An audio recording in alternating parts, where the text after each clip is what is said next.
It's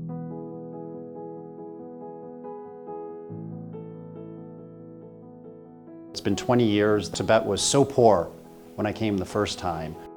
I told my team I might not have access to internet or phone, but I've had incredible speeds for internet, and the big thing was the roads. I thought it was going to be a significantly poorer place than the provinces I've seen in the rest of China, and it's not. I personally am very hesitant to work with Chinese state media. There's a worry that state media is going to turn me into a puppet. I've been on Chinese state media quite a lot, and nobody has ever told me what to say. I haven't been forced to see certain things. I actually found you were more open than BBC, which often tries to catch me with their questions. The Maker Center, and I saw it beside the road. I said, "Can we go there?" And you said, "Well, no problem." I don't like the false narrative that Blinken is perpetuating after Pompeo, and which a lot of US media are talking about, simply because China wants to create a unified, patriotic country. Genocide. I don't think there's anything like that going on. We should take that term off the table. Who do you think really cares about the Tibetans? The only reason we hear people in the West pay attention to Tibet is because they can use it as a way of criticizing China. What's the biggest difference between what you have read from Western media and what you have actually seen here? Everything.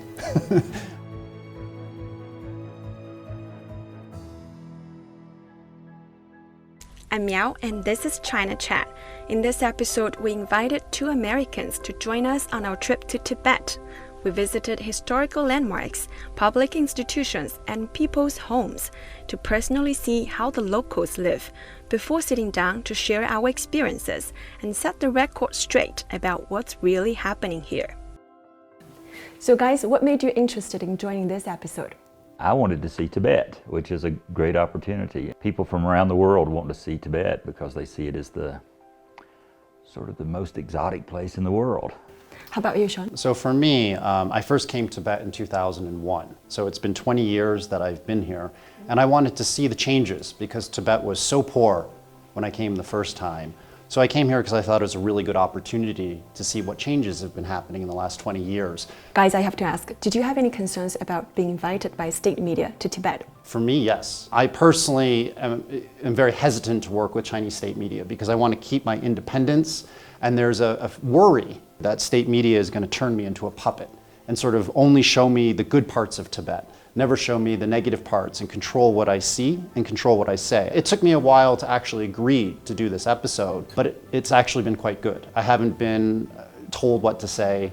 I haven't been forced to see certain things and not see the greater part of Tibet. So it actually, in many ways, you know, I do CNN and BBC and a lot of Western media TV shows a lot.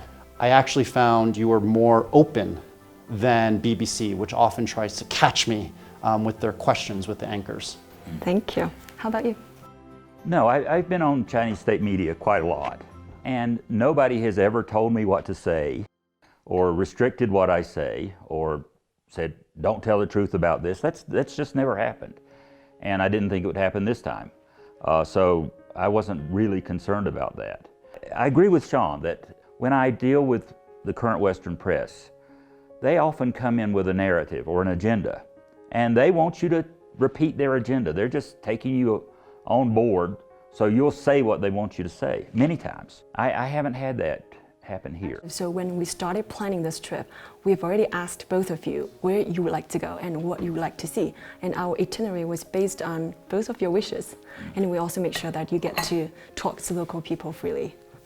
Yeah, I mean, I asked to see two things. I asked to see school children, and I wanted to see how, you know, everyday regular Tibetans live. When we were driving and I said, I want to stop, you know, you let me stop and go into a house. So it wasn't a well-managed tour where we only could see what the government wanted us to see. We were able to get around. To say about this trip, we've gone places that we just asked, can we go there? And you weren't prepared for that, so we didn't have any restrictions in that regard. The Maker Center in this town. And I saw it beside the road, and I'm interested in maker centers and innovation. And I said, can we go there? And you said, well, no problem. So guys, what did you know about Tibet before this trip, and what were you expecting to see here? I didn't know very much. You know, you read about a place, and until you see it, you really don't know what it's like. For the last month or so, I've been reading histories of Tibet. I really had not expected the level of development that we're seeing here at all. I thought it was going to be a significantly poorer place than the provinces I've seen in the rest of China. And it's not. It looks very developed, and actually I kind of want to move here. I look at how beautiful it is. This is your only first visit. You want to move here? This is the first time I've been here, yeah. Well, look at the place. It's so beautiful. Yeah, it's very nice. Sean, you were here 20 years ago. What changes have you seen here? I think for me, the first that was most shocking was the investment into infrastructure. So I run a research company, and when I came here, I told my team, you probably won't be able to reach me. I might not have access to internet or phone, but you look, there's cell phone towers all over Tibet. I've had incredible speeds for internet, and the big thing was the roads. I mean, the roads the last time I were here, mostly dirt, it was winding. I remember just getting sick all the time and going, maybe 20 kilometers an hour. This time, it was fast highways connecting Lhasa to all of the little cities that we went to. So I think it was the infrastructure spending that has surprised me the most. I really didn't expect it to be so good. I'd like to add something to that. I think infrastructure spending is a key because it allows people to run businesses. You could not run a business here if you did not have roads and if you did not have good 4G or 5G capability. But now you see people setting up beds and breakfasts, even innovation centers, and they can do that because of the spending on infrastructure.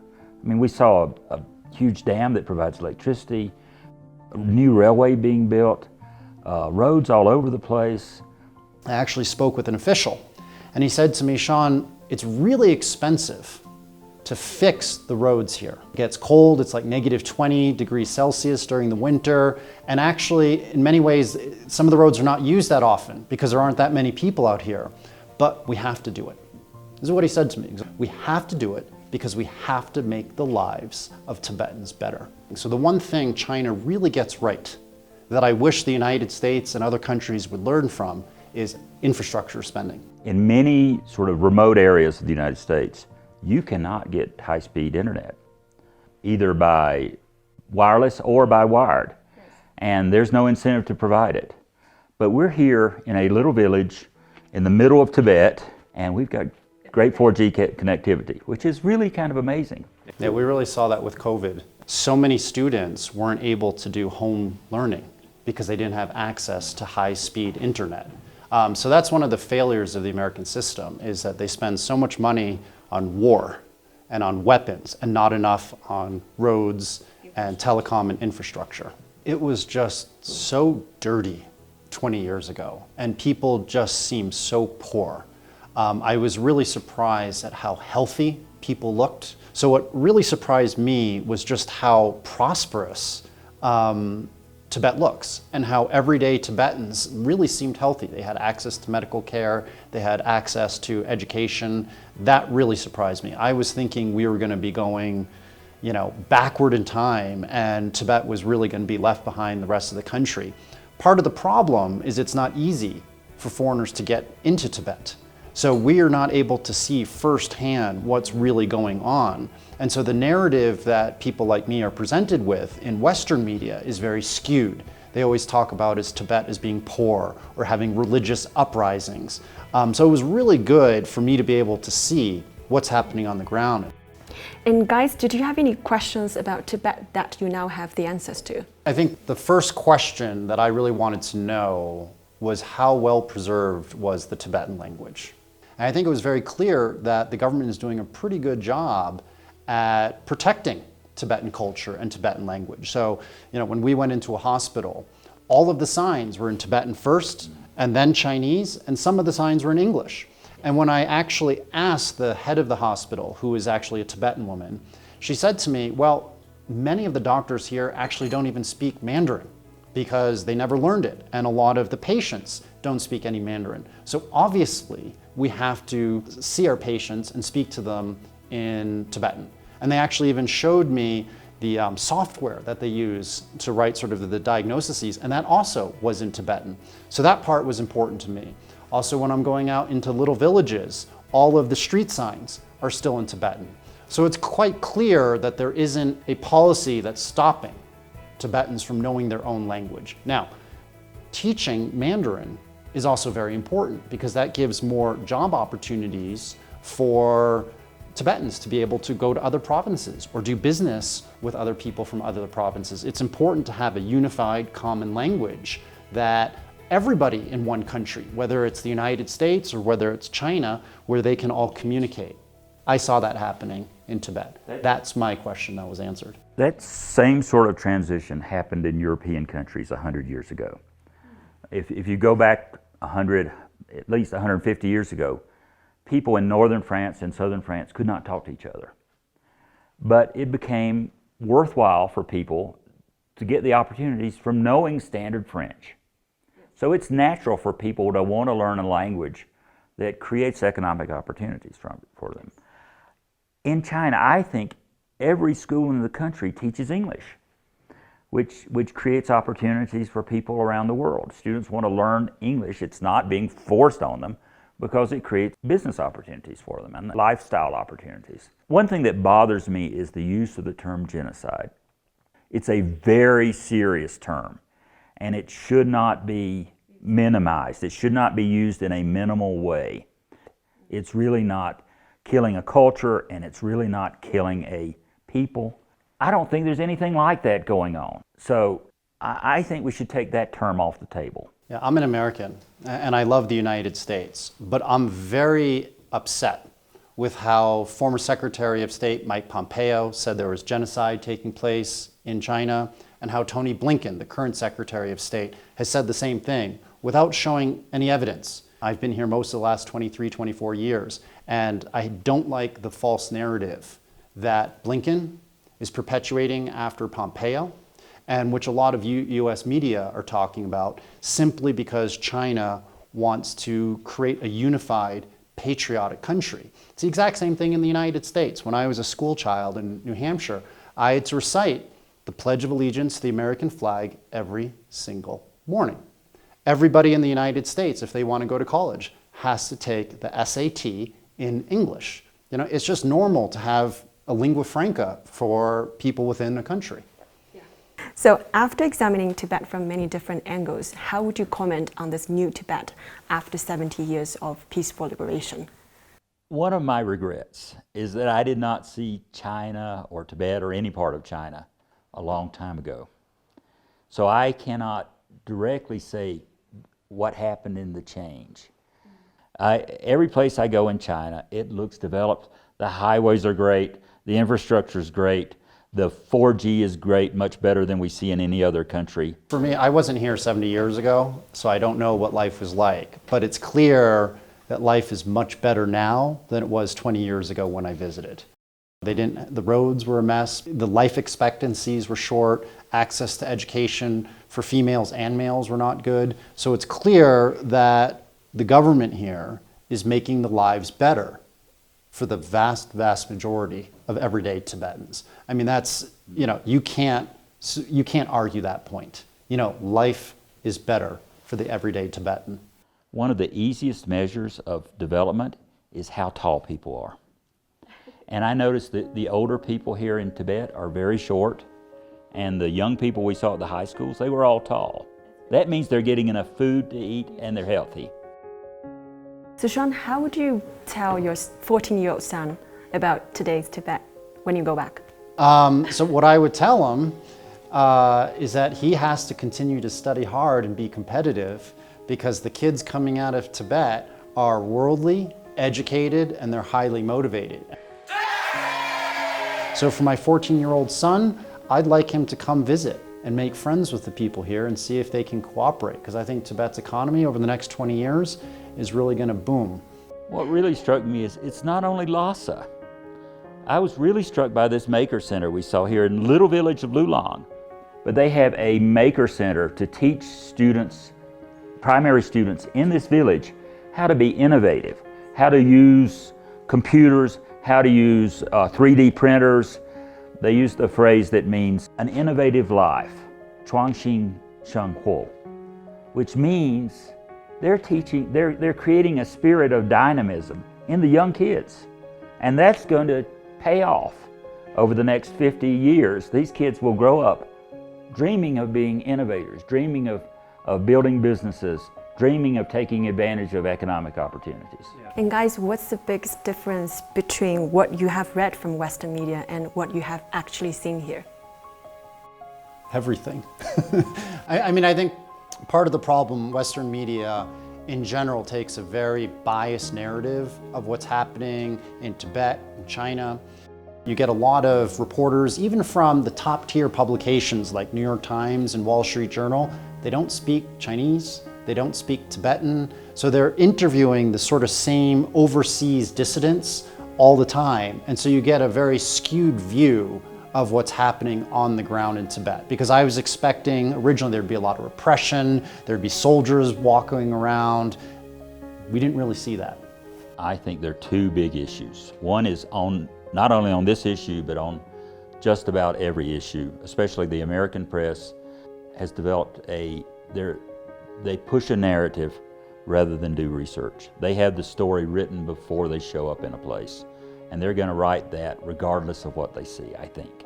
I'm very down on the current state of the American press. I've worked in the press before, and it's very different now than it was 50 or 60 years ago. And they don't want to hear different voices. But because I'm objective, I've been banned. Bloomberg won't quote me anymore. There's a group of editors at the Wall Street Journal who come in and tell reporters to take my quotes out of stories. So I think the US media, they come in with a story. And so they're not looking for the truth anymore. They're not looking for objectivity.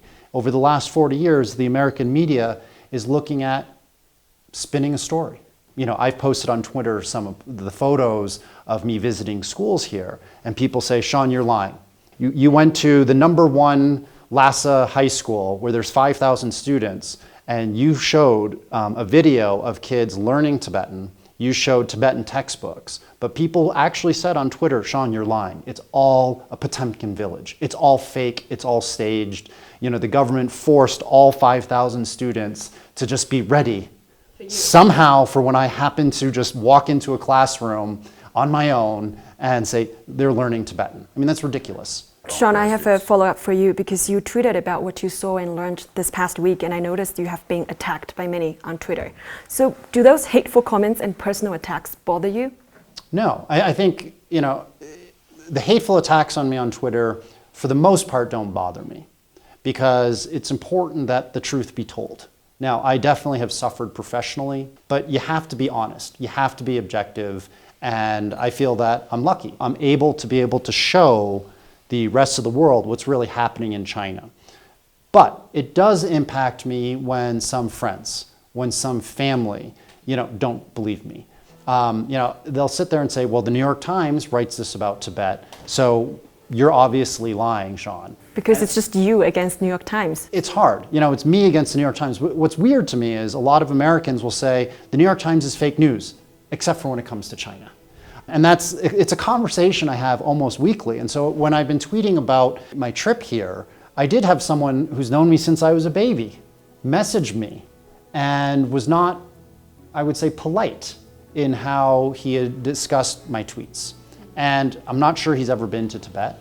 I'm not sure he speaks Chinese, but he was willing to criticize without knowing. And that's a big problem, is the lack of understanding between what's happening on the ground. So Sean, I would like to keep asking, what motivates you to keep defending China on so many issues?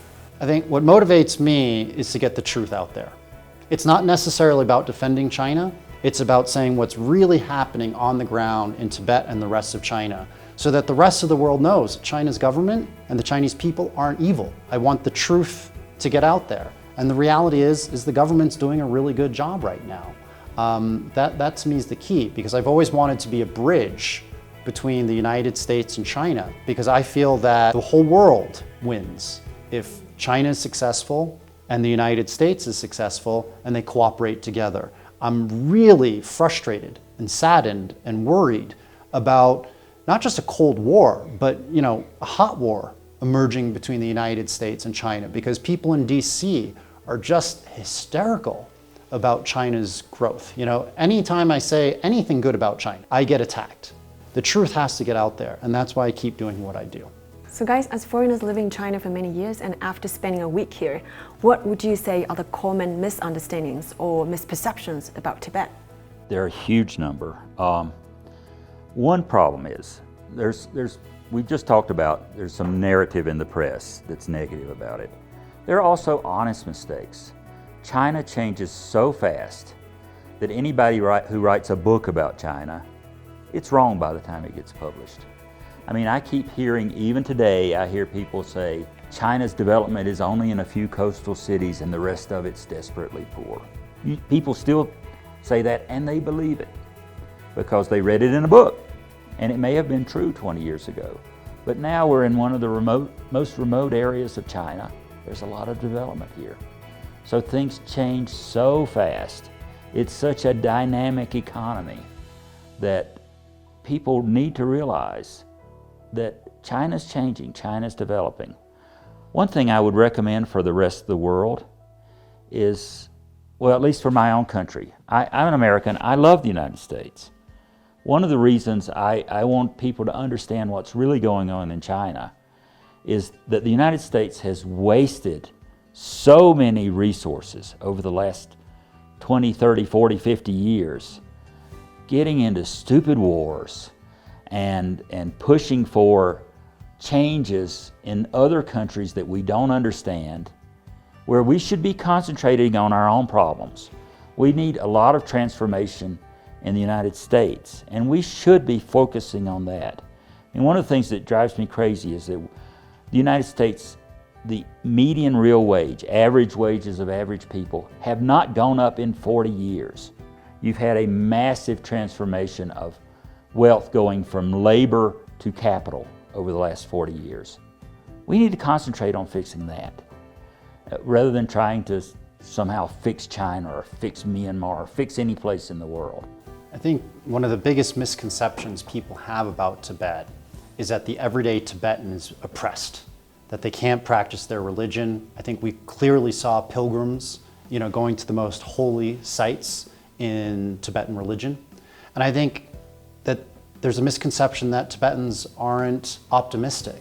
I think when you talk to younger Tibetans, they clearly are optimistic, and they have a can-do attitude. They have they feel like they can realize anything. They can buy that car in the future, they can get educated, they can buy that home, they can provide for their families. I interviewed that boy who's 27 years old, and he goes, I want to be able to open up my own hotel in the next 5-10 years. So it's that optimism, that happiness with their lives and their future is something that I think people, and I certainly myself, didn't quite understand about Tibet until I came here in the last week. I was expecting a much more downtrodden population than what I saw. Lots of optimism here, it's great. So do you guys foresee hope that in the future more people outside China will understand what the central government and many other places across China have been doing for the Tibetans and for the region? Unfortunately, I'm pessimistic about the world. There's an overarching narrative which is going to be very hard for China to overcome. My recommendation for the world is calm down, don't get into any mess or don't get into any fights. And if China will continue to grow over the next 20 years, if it's able to maintain peace and stability and economic reforms, and by then the world will be a different place. I think it's going to be difficult for China to overcome the false narrative that's in the Western press and in coming out of governments. Now they got to keep trying. They have to do more shows like yours to really show the real Tibet or the real China to the rest of the world. They have to and communicate in a way that Westerners understand. But I think it's going to be tough. You had the Trump regime was attacking China all the time. There was a real chance for Biden to reset relations. He had a chance to come back and say, you know what, everybody calm down. We need to find win-win situations with China. But on day one, when Biden became president, you saw Tony Blinken, the Secretary of State, said, yeah, I agree, China's committing genocide, which is a very loaded term. You saw that Catherine Tai, the trade minister or trade secretary, is saying we're going to keep a lot of the economic sanctions on China. You know, you've seen that Huawei and a lot of the top tech companies in China are still being hampered and really hurt by the United States and their sanctions. We had an opportunity under Biden, and he's really disappointed me, to reset relations. But now you've got a Trump regime and maybe a Biden regime. Republicans and Democrats alike are going to have 8 years minimum where they're going to scapegoat China for all of America's ills. And when you have that combined with the Western media creating a false narrative, it's very hard to all of a sudden turn around if you're a political leader in the US and say, we need to have good relations with China. More important is I think people really don't know what life is like in China. This is a hard thing to convey to people around the world. But when I first came here, I didn't really know what it was like. I think life in China is very nice and people have good lives here. And just conveying that, what normal life is like, is something that people in the West do not understand. And shows like yours and others, it's important for people to get a view of how nice life can be and how optimistic people might be and how the young people, very energetic young people, many of them. And there are a lot of people who are very admirable, you know, poor people building businesses, changing their lives. This is an admirable lifestyle. And I don't think people in the West have any understanding of that. Now, it's going to be very hard to convey that because I've lived here for 5 years. I'm seeing it, but most people cannot see it at all. So if they see 5 minutes on the news at night that's critical of China, that's all they believe because that's all they know.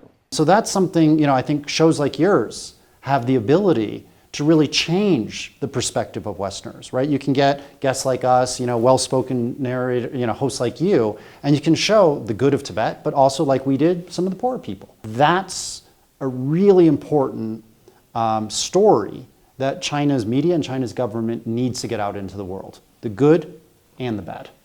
Yeah, that's why we insisted that we have to go to places that are not nice yet. And, you know, like I said, I want to be a bridge. You know, I've been posting on LinkedIn my experiences here. I think it's the last 3 Assistant Secretary of States for East Asia from the United States are all connected to me, and they're seeing all of my updates. And, you know, the heads of the military in the US are all seeing my updates. So I'm hoping through shows like yours and more backroom meetings that we're going to be able to calm tensions down. But I'm still relatively pessimistic. So the other thing I was wondering when I watched those videos on YouTube about Tibet, I was thinking, who really cares about the Tibetans here?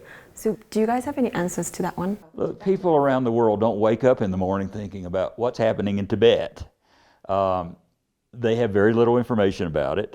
I mean, people care about their own lives and their own people and their own country first. I think the only reason we hear people in the West pay attention to Tibet is because they can use it as a way of criticizing China.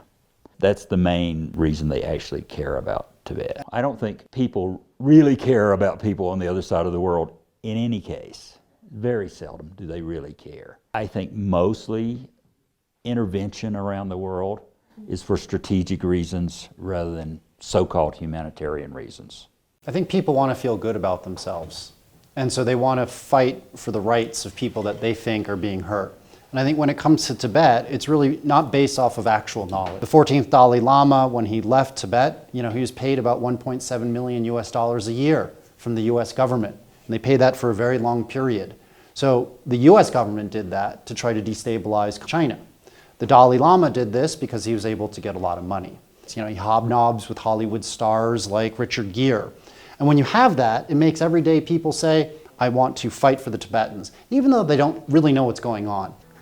Thanks, John. So looking forward, what challenges do you foresee here, and where do you think Tibet is heading? Well, the biggest challenge is finding a viable business model for Tibet. This is normal for any other place in the world. They have to find things that are economically viable for them to do. I think that's the most challenging thing. I have a lot of optimism from what I've seen, and I see a lot of people developing their own grassroots businesses, some big, some small, and that's the way of development. So I think it's working, is my view of the economy here. But at some point, it's going to have to wean itself off of support from the rest of China. And guys, what suggestions would you offer to help secure a brighter future for this region? Well, from what I've seen, you keep doing what you've been doing. Further investment, further giving people opportunities, I think that's the most important thing. It's like what David said, just do what they're doing. They've clearly gotten a good toolkit of policies, and this toolkit's working. So you just have to keep doing it, just keep reform, keep opening up, keep letting other Chinese and foreigners know Tibet's really a nice place to be. Thank you so much. And thank you so much, guys, for joining our show. Thanks a lot. Thank you.